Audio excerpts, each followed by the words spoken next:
Pozdrav svima, ovdje je Omar sa Omizio.com. Kao što znate, danas je u Americi još 20 država svijeta izašao novi iPad mini. Ja sam naravno brže bolje otišao do lokalnog Apple Store-a kako vam snimio ovaj mali video te pokazao mini iz prve ruke. Osim manjeg zaslona, mini je primjetno lakši od normalnog iPada. Iako Apple kaže da je mini 53% lakši, u ruci se stvarno osjeća čak i 3 puta lakši. Mislim da će to biti odlično za sve oni koji koriste iPad primarno za čitanje, što je na kraju krajeva, ja mislim, i glavni razlog za manji iPad.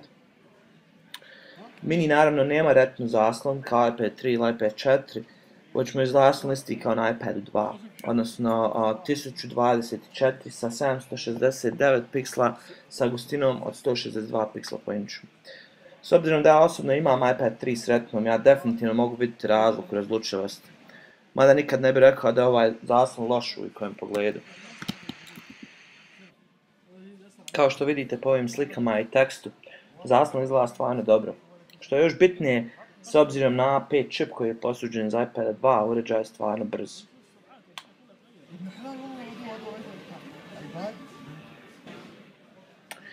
Ja osobno iPad najviše koristim za čitanje portala i blogova na netu, tako da mi je najvažnije kako se uređaj ponaša na internetu, odnosno kako dobro radi Safari.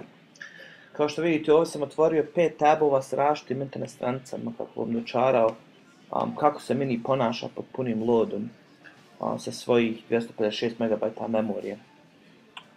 Uz to je u pozadini otvoreno još jedno 30 aplikacija.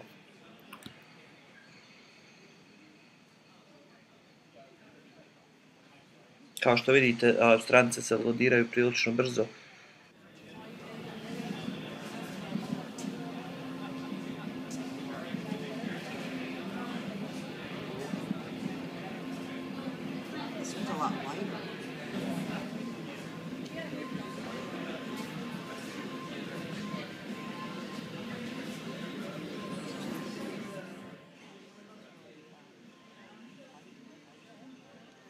I ovdje možete vidjeti razliku između iPada mini i iPada 4 što se tiče veličine.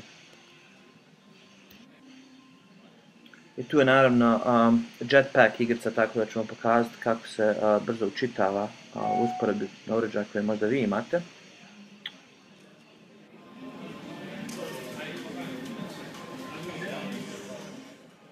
I to vam je ukratko iPad mini.